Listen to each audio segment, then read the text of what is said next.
the last couple of seasons, I never once believed that they would sack David Moyes for various different reasons. And if you look over their reign as chairman of football clubs, David Sullivan, David Gold and Karen Beattie, they tend to not sack their managers. However, two of their last three individuals have been sacked. Manuel Pellegrini and Slaven Bilic. David Moyes twice, obviously, his contract expired and it was a mutual parting, same as Sam Allardyce. But there is evidence there that they will pull the trigger if they feel like they have to. And even though Moyes was never sacked and was maybe close to it at times and certainly under pressure, the trigger was never pulled. But I don't think that applies to Lopetegui. The feeling I had under David Moyes, which was he was never going to get the boot, I don't have that feeling under Lopetegui. Now, I don't think we're there yet.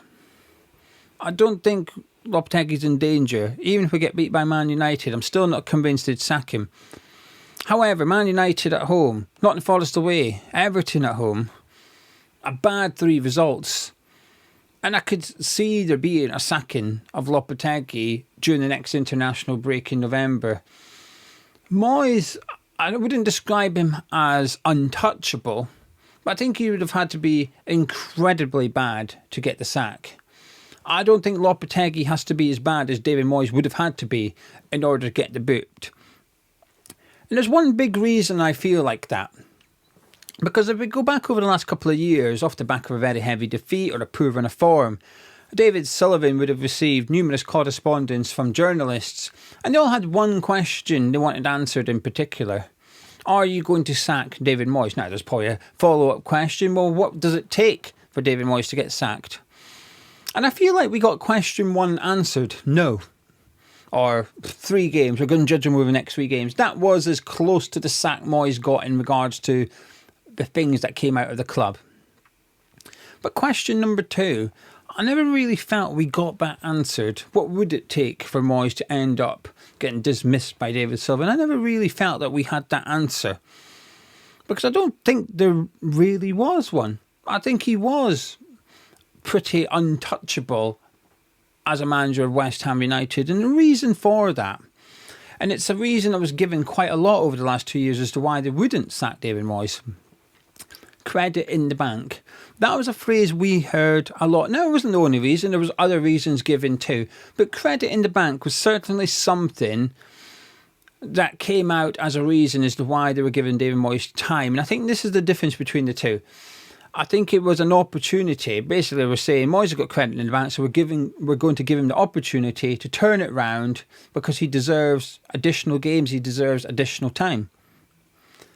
And we're going to get on to discussing the credit on the bank thing in just a second. But you can't use that with the current head coach in Lopetegui because he ain't got none. David Moyes had credit in the bank. You could argue that he was in the overdraft by the time he left West Ham United. But Lopetegui, I don't think he's got any. And that's why I think there may come a point where they're willing to sack Lopetegui. Whereas David Moyes, I think he was pretty untouchable. Anyway, that's what we're going to discuss in today's video. But if you're new around here, please do subscribe and also drop a like on the video as well by clicking the thumbs up. Now, credit in the bank thing is obviously subjective. A lot of people say, no, he didn't. He didn't have credit in the bank. But this is where you have to put your opinions of the manager, David Moyes and Lopetegui, to one side. For the next few minutes, we're going to be trying to predict the thinking of David Sullivan, which is obviously a very difficult thing to do. But there's evidence. There's evidence. When you predict things, it can be off the back of various it could just be a gut feeling, could be an opinion based on someone, based on something.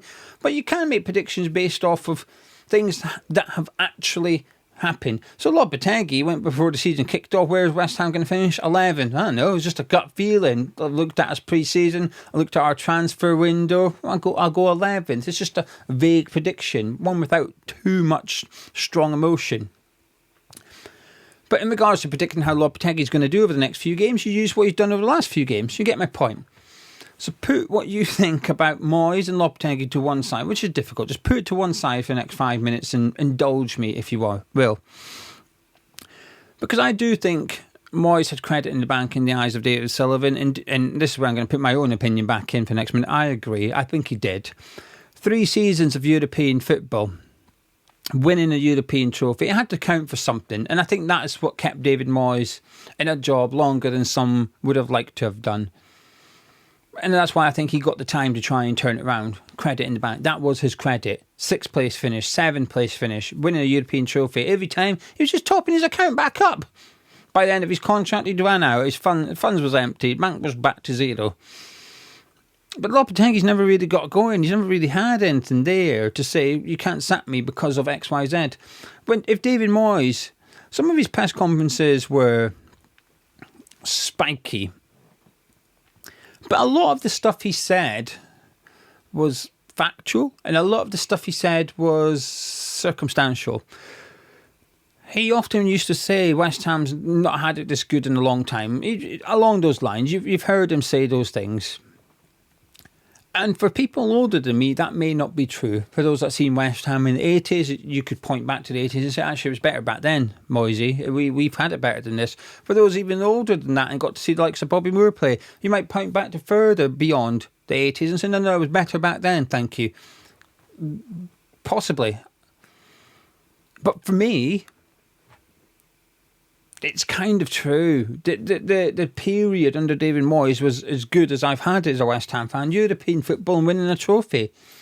Before Moyes, it was relegation battles. We played in Championship. I enjoyed the last season under Slaven Bilic. I enjoyed the football under Pardew and getting to the Millennium Stadium for the FA Cup. I enjoyed those times.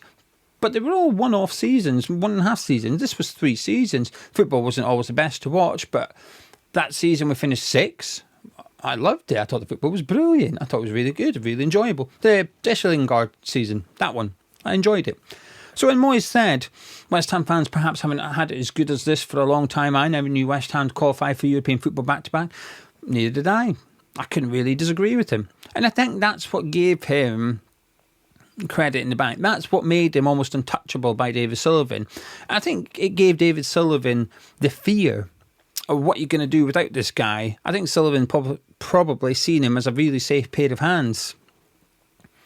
But Lopetegui, I just don't think you can say that. Anyway, we'll continue this discussion in a minute. I've got something random to ask you. It's not random, you find out why I'm asking you in a second. Do you have curtains on your windows?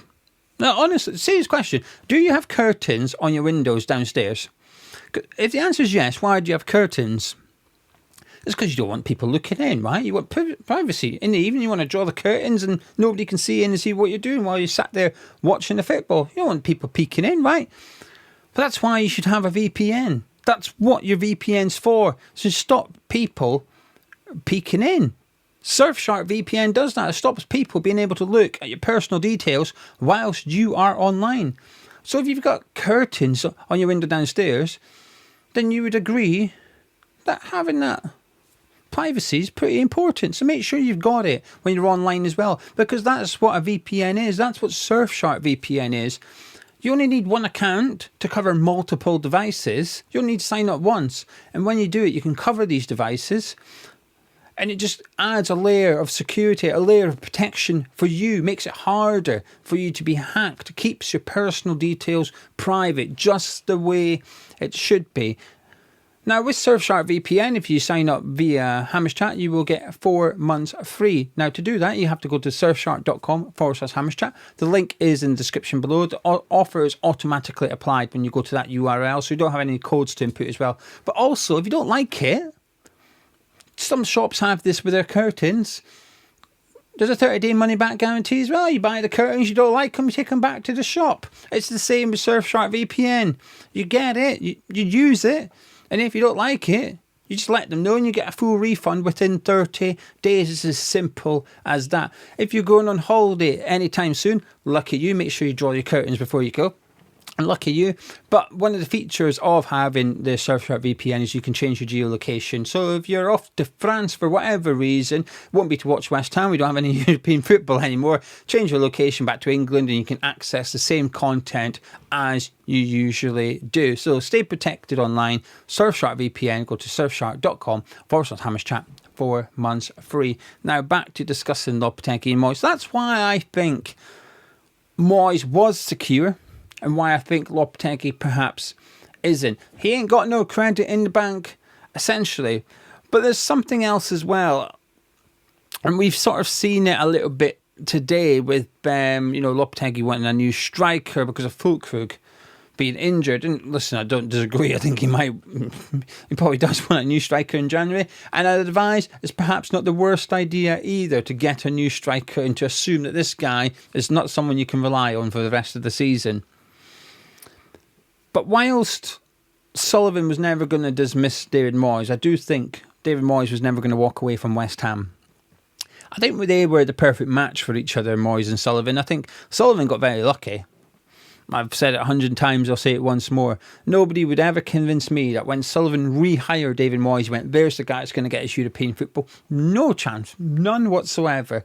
He got lucky. Moyes overachieved at West Ham, smashed all expectations. And I think Sullivan was grateful for that, hence why he kept him on. And despite all the pressure, there was at times when journalists were contacting David Sullivan towards the end of Moyes' reign in the middle of the final season. Sullivan just wouldn't reply to anybody. He just went to ground, just wouldn't reply.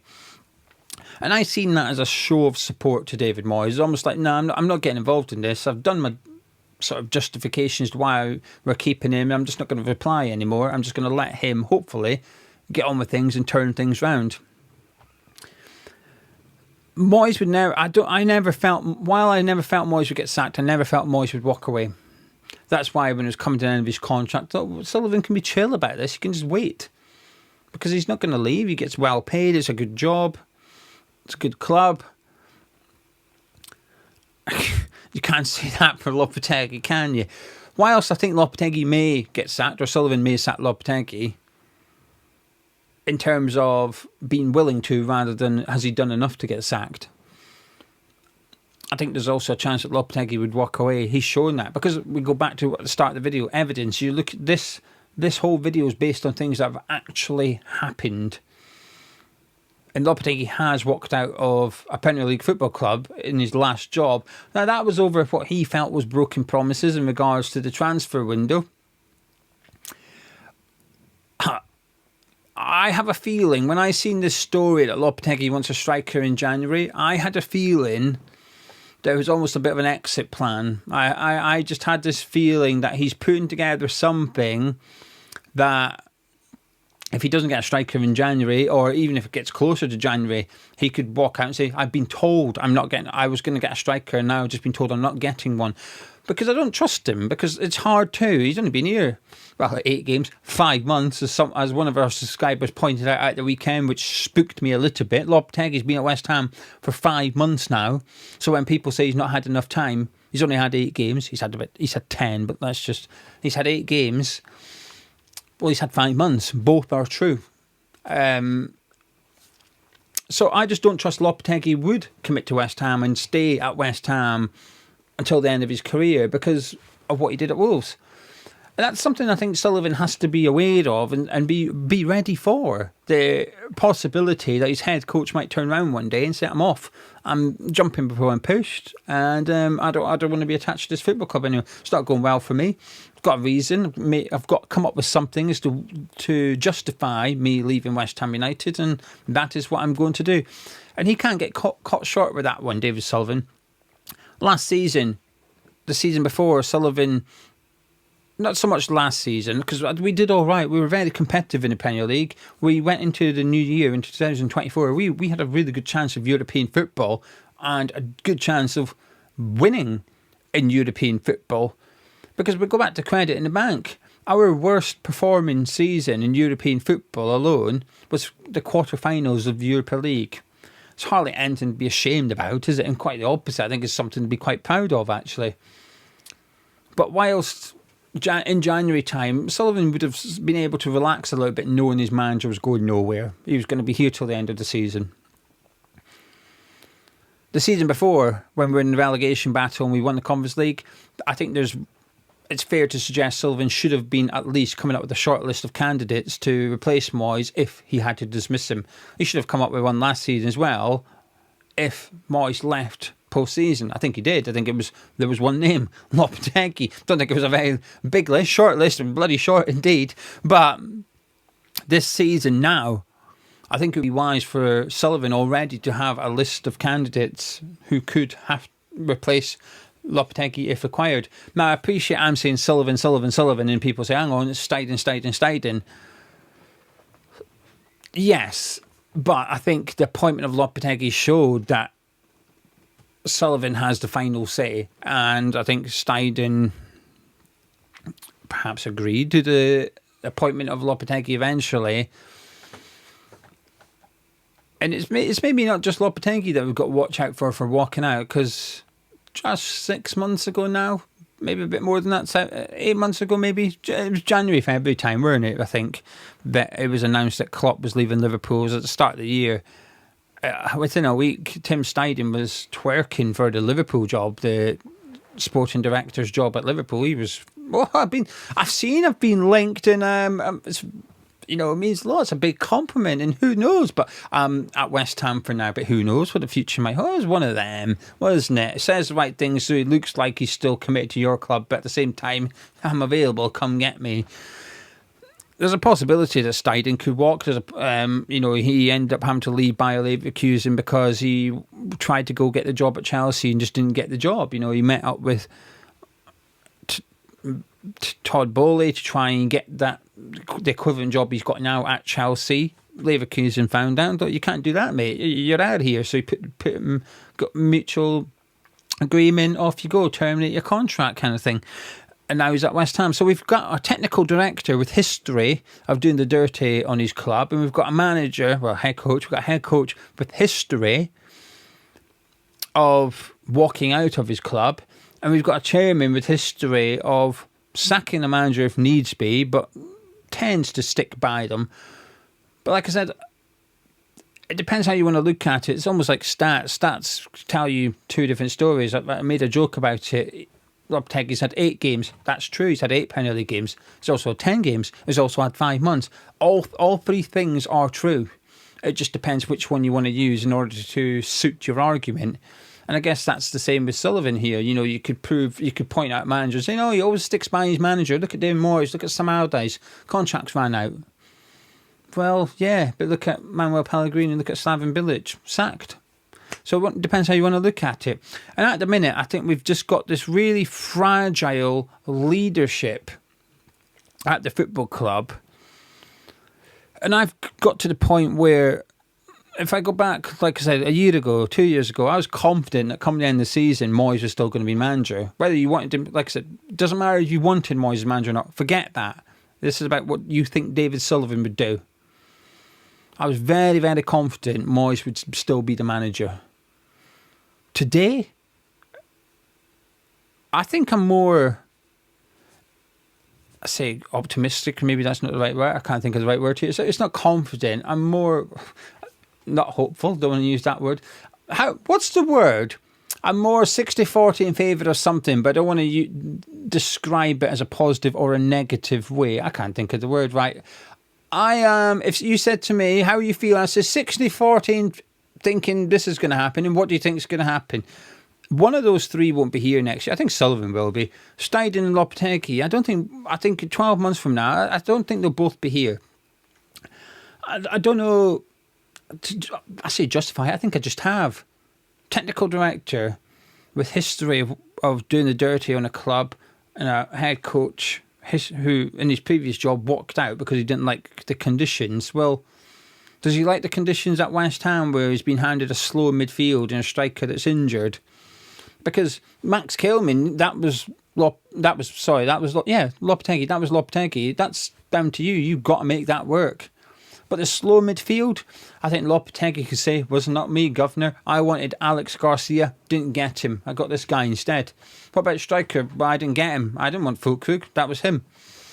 So Steiden's responsible for sort of the 2 areas of the pitch that are causing us problems at the minute. The striker in the middle of the pitch. Both of those appointments, both of those recruitments were Tim Steiden's. Lopetegui would be within his rights to say, I can't work with this. I'm off. When you change infrastructure, which is something we've done, There's going to be teething problems. And I think we've seen it a few weeks ago with the blame game starting. And it started again a little bit this week. It started again. I've seen Talk Sport today saying, oh, there's certain people at the club weren't keen on Lopetegui and their concerns are growing. A, we all know who you're referring to. And B, where was that after the Ipswich game? There was no concerns after the Ipswich. When we beat Ipswich 4-1, there was no stories coming out going, oh, I wasn't keen on that Lopetegui. Well, actually, you went on, you know who I'm talking about here, Scarf Man. You went on TNT Sports before the Chelsea game, beaming and going, yeah, loving that we got Lopetegui. I love Lopetegui. I wanted Lopetegui. He didn't say those words, but that's what I heard anyway. And I think maybe that was an unwise move from Tim Steidten, nailing his colours to the mast like that. Because those interviews, and sometimes there's an element of he had to say that. Well, those interviews, he did not have to do that. He decided he was going to do an interview. And if he went into an interview thinking he was going to be asked about the appointment of Julen Lopetegui, then heaven forbid, I don't know what to say. But anyway, that's my rambling for today. That's my opinion. It's quite a strong opinion I've got, in the sense that I never thought Sullivan would sack Moyes, but I think there's a possibility he would sack Lopetegui if it got to the point. The question is, and we'll go back to the start, journalists would ask Sullivan two questions. One, are you going to sack David Moyes? That one got answered. The answer was no. Question two never really got answered. What would it take to sack David Moyes? Never really got an answer on that one. With Lopetegui, question one, will you sack Lopetegui? I think the answer is no. We're going to give him time. But question two, what will it take? I don't think he answered the David Moyes one, because I don't think there was one. He didn't know. I think Sullivan probably felt, I'm not going to sack him, I'm going to keep him. He's got credit in the bank. He's going to turn this round. I would argue he was right. He was proven correct. But for Lopetegui, question two, what will it take to sack Lopetegui? I think there's an answer to that. And I wouldn't be surprised if it's do crap in your next 3 games, Man U, Nottingham Forest, Everton. Ask me question number 1 again, because you might get a different answer.